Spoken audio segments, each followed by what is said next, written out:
สวัสดีครับสวัสดีเพื่อนๆพี่ๆทุกคนนะครับผมวันนี้ก็มาเจอกับผมเช่นเคยนะครับวันนี้ผมมีโอกาสได้ไปเที่ยววัดบ้านเมืองนะครับผมวันนี้น้องชายจะพาไปเที่ยวอีกครั้งหนึ่งนะครับวันนี้ผมมาทำธุระที่เชียงตุงประมาณ2-3 วันนะครับก็เลยชวนน้องชายเขาไปเที่ยวนะครับพอดีตรงกับจังหวะวันว่างของน้องชายพอดีนะครับเลยน้องชายเลยพาไปเที่ยวนะครับผมส่วนน้องชายก็ทำงานเปิดบริษัทรับเหมาก่อสร้างนะครับตกแต่งภายนอกภายในนะครับผมหากลูกค้าคนไหนสนใจตกแต่งบ้านหรือสร้างบ้านหรือตกแต่งภายนอกภายในหรือว่าติดแอร์หรือว่าติดกล้องวงจรปิดนะครับหากใครสนใจก็โทรมาสอบถามราคากับน้องชายได้นะครับส่วนนามบัตรผมทิ้งไว้ให้ผมขึ้นโชว์ไว้ให้หน้าจอแล้วนะครับผมหากสนใจก็โทรแล้วก็ติดต่อสอบถามมาได้เลยนะครับยินดีให้บริการเต็มที่เลยนะครับผมส่วนวันนี้วัดที่เราจะไปนะครับเป็นวัดพระธาตุบ้านเมืองนะครับ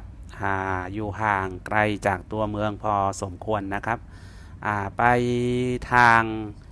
ถนนหมายเลขเมืองลานะครับเมืองลาเชียงตุงนะครับผมผมก็ยังไม่เคยไปเหมือนกันนะครับอันนี้ก็เป็นครั้งแรกของผมนะครับที่จะได้ไปกราบนมัสการวัดพระธาตุศักดิ์สิทธิ์นะครับวัดพระธาตุบ้านเมืองนะครับผมไปเลยครับเราไปดูกันนะครับว่าวิวจะสวยแค่ไหนนะครับ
นเส้นนี้ไปเมืองลานะครับถ้าขับตรงไปก็ไปเมืองลานะครับส่วนเราจะเลี้ยวซ้ายตรงนี้นะครับผมตรงป้ายเนี่ยฮะตรงป้ายสีเหลืองๆนี้นะครับนี่ครับผมชิดซ้ายแล้วก็เราจะไปวัดบ้านเมืองนะครับทางก็เล็กๆแคบๆนะครับผมถนนก็จะเป็นธุรกันดารนิดหน่อยนะครับแต่ถ้ามาหน้านี้ก็จะมีขี้ฝุ่นนะครับแล้วก็ถ้าเกิดมาหน้าฝนก็จะชุ่มฉ่ำเย็นชื่นใจนะครับแต่ทางมันก็อาจจะลำบากนะครับผมขับรถไปมาสวนทางก็จะลำบากนิดนึงนะครับเพราะว่าถนนหนทางที่เราไปนะฮะมันคับแคบนะครับมันมีเลนเดียวนะครับผมเนี่ยครับถนนที่จะเข้าไปวัดพระธาตุจริงๆก็ยังไม่ถึงนะครับอันนี้คือทางเข้าไปในหมู่บ้านก่อนนะครับก่อนที่เราจะไปถึงตัววัดพระธาตุเนี่ยเราต้องผ่าน2หมู่บ้านนะครับผมนะครับถนนเล็กๆนะครับวิวด้านซ้ายก็จะเป็นวิวทุ่งนานะครับด้านขวาก็จะเป็นภูเขานะครับผมวิวธรรมชาติมากนะครับที่นี่อุดมสมบูรณ์นะครับผมสวยงามมากนะครับสวยงามตามธรรมชาติจริงๆนะครับผมใครมาเที่ยวหรือว่าแฟนคลับทุกคนนะครับหรือเพื่อนพี่ๆน้องๆที่ติดตามช่องวิถีชีวิตคนหลังเขานะครับอยากจะมาเยี่ยมชมหรืออยากจะมากราบไหว้ก็มาได้นะครับผมเพราะว่าจากในตัวเมืองมาที่นี่ก็ไม่ค่อยไกลเท่าไหร่นะครับผมหรือเช่ารถขับมาเองก็ได้นะครับหรือไม่ก็จะเช่าแบบเป็นรถแท็กซี่มาก็ได้นะครับผมเนี่ยครับหลังจากที่เราเข้ามานะครับก็จะมาเจอฝูงวัวนะครับวัวก็ออกไปหากินนะครับผมตอนนี้ก็กำลังจะกลับเข้าบ้านนะครับเนี่ยฮะคนเลี้ยงวัวนะครับผมวัวก็มีเยอะเหมือนกันนะฮะมีประมาณ10 กว่าตัวนะครับมาเจอฝูงวัวนะฮะน้องๆกำลังน่ารักเลยนะครับผมตัวใหญ่มากนะครับถ้าเอาไปขายนี่คงได้หลายราคาหลายบาทเลยทีเดียวนะครับผม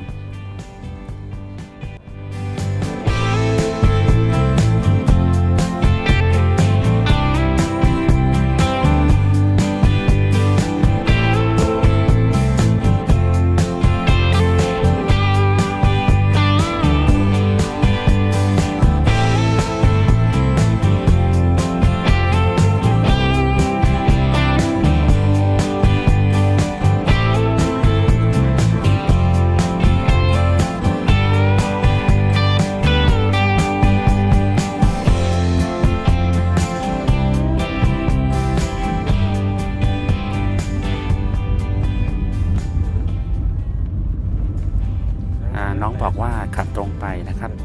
ให้ชิดซ้ายเนาะถ้าชิดซ้ายก็จะไปอีกหมู่บ้านหนึ่งนะครับส่วนเราก็ขับตรงไปนะครับขับมาเรื่อยๆนะครับมาเจอหมู่บ้านครับผมนี่ก็จะเป็นหมู่บ้านโบราณนะครับเป็นบ้านไม้นะครับมีบ้านรูปแบบเก่ารูปแบบใหม่นะครับผสมผสานกันไปนะครับหากใครมีตังค์เยอะก็สร้างบ้านรูปแบบใหม่นะครับหากใครที่ยังอยากอนุรักษ์วัฒนธรรมของตัวเองไว้อยู่ก็ยังไม่ได้สร้างบ้านใหม่นะครับก็ยังใช้บ้านยังอยู่บ้านแบบเดิมๆนะครับบ้านแบบเดิมๆก็สวยนะครับผมวัฒนธรรมก็อาจจะไม่ได้กลืนหายไปนะครับจริงๆแล้วไม่จำเป็นต้องไปสร้างบ้านใหม่หรอกนะครับบ้านเก่าก็สวยงามมากนะครับสวยงามใช่แล้วนะครับหน้าที่คือ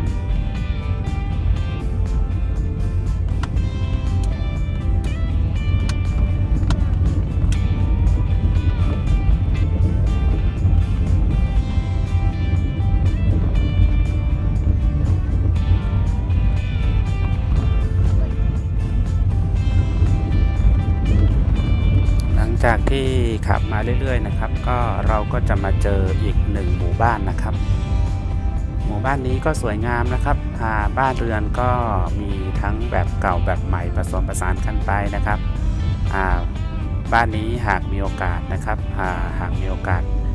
เราจะมาถ่ายทำให้ชมอีกครั้งหนึ่งนะครับผม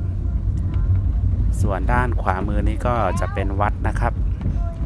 วัดในหมู่บ้านนะครับผมวัดอะไรไม่ทราบนะครับยังหาชื่อไม่เจอเลยนะฮะหรือว่าเรามา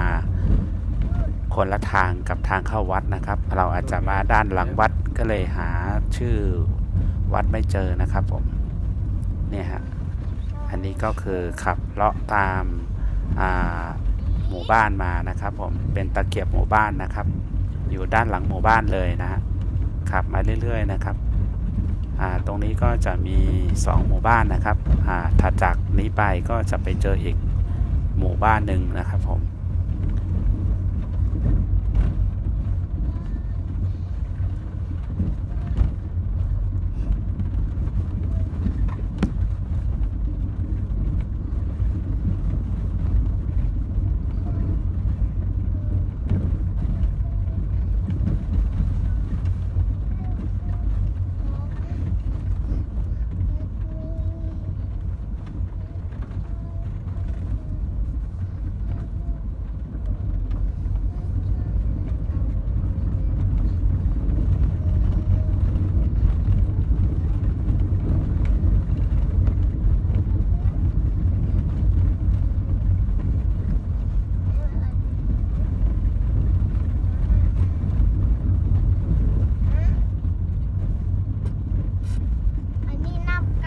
ในที่สุดเราก็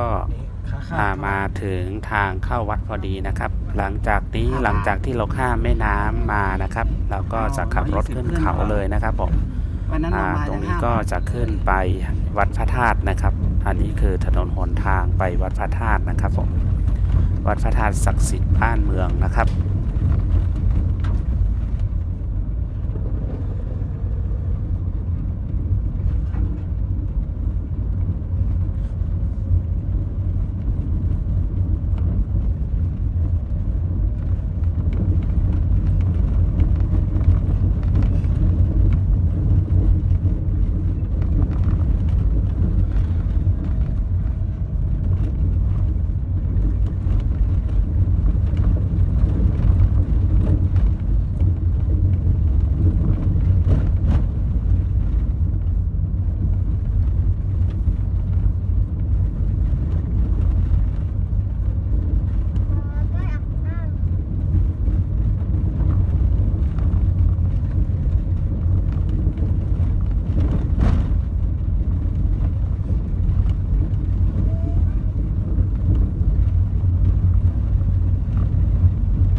ในที่สุดเราก็มาถึงแล้วนะครับผมอันนี้คือวัดพระธาตุศักดิ์สิทธิ์บ้านเมืองนะครับเดี๋ยวเราเอารถไปจอดแล้วก็เราจะเข้าไปกราบขอพรนะครับกราบขอพรหลวงพ่อศักดิ์สิทธิ์ในพระวิหารนะครับผมขอให้แฟนคลับและผู้ติดตามทุกคนนะครับรวมทั้ง ครอบครัวตัวผมกับน้องชายที่ขับรถมาส่งนะครับขอให้มีความสุขสวัสดิ์อ่าคิดเงินให้ได้เงินคิดทองให้ได้ทองนะครับผมให้สมความปรารถนากันทุกคนทุกผู้ทุกคนนะครับสาธุสาธุด้านในก็จะเป็นเจดีย์นะครับแล้วก็จะสร้างวิหารหลังคาครอบไว้นะครับส่วนตรงเจดีย์ก็จะมีพระพุทธรูปปางต่างๆนะครับผมสวยงามนะครับสวยงามจริงๆครับ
ส่วนตรงนี้ก็จะเป็นด้านนอกของพระวิหารนะครับตรงนี้ก็จะเป็นวิวสวยๆนะครับ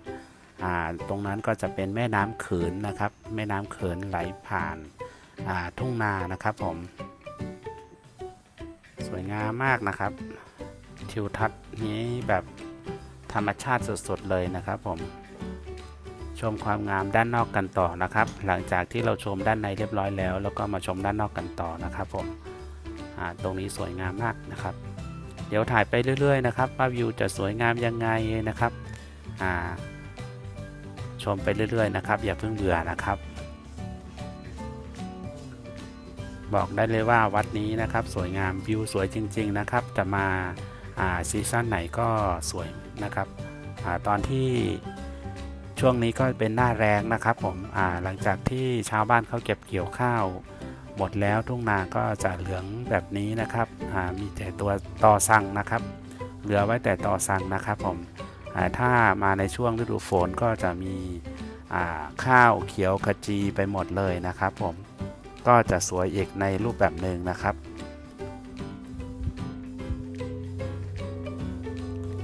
นี่ครับมันจะมีแม่น้ำไหลผ่านนะครับส่วนถนนทางขวามือนะครับทางโน้นคือถนนไปเมืองยางนะครับไปเมืองยางครับผมถนนเส้นนี้มุ่งหน้าสู่เมืองยางนะครับมุ่งหน้าสู่เมืองขากเมืองยางแล้วก็เมืองปางซางนะครับปางคำหรือปางซางนะครับที่เขตว้านะครับผมที่เขตว้าเขาเรียกว่าอะไรเป็นชนกลุ่มน้อยอีกชาติหนึ่งอีกชาติพันธุ์หนึ่งนะครับเป็นชนกลุ่มน้อยเป็นว้านะครับแล้วก็เขาปกครองอยู่นะครับผมคนธรรมดาจะเข้าไปนี้ยากลำบากนะครับเขาไม่เปิดให้นักท่องเที่ยวเข้าไปนะครับผมเดี๋ยวเอาไว้มีโอกาสนะครับเดี๋ยวโอกาสหน้าเดี๋ยวผมจะไปถ่ายปางซางหรือปางคำให้ดูนะครับคอยติดตามชมนะครับผมเดี๋ยวถ้ามีโอกาสนะครับอาจจะได้ไปแน่นอนนะครับผมส่วนตรงนี้ก็จะเป็นรูปปั้นของพระฤาษีนะครับที่ท่านมาสร้างวัดแห่งนี้นะครับผมแล้วก็จะมีประวัติความเป็นมาของท่านนะครับเยอะแยะไปหมดเลยนะครับวัดนี้สร้างมากี่ปีกี่ร้อยปีนะครับจะมีเขาจะเขียนไว้เต็มไปหมดเลยนะครับผมตรงนี้ก็จะเป็นทางลงนะครับทางลงสู่แม่น้ำเขินนะครับบันไดยาวมากนะครับลงไปนี้ได้อยู่นะครับแต่ขึ้นมานี่คือหอบแน่นอนนะครับผมไม่กล้าลงไปนะครับเพ ราะว่ารถไปจอดด้านบนเนาะเพราะว่าเราไม่ได้จอดด้านล่างนะครับหากท่านชอบคลิปนี้ก็ขอฝากกดไลค์กดแชร์กด Subscribe ทิ้งไว้นะครับหากมีคลิปใหม่เข้ามาท่านจะได้ไม่พลาดชมเนาะงั้นก็ผมขออนุญาตปิดคลิปไปก่อนนะครับผมเจอกันใหม่ในคลิปหน้านะครับสำหรับคลิปนี้ก็สวัสดีครับบ๊ายบายครับผม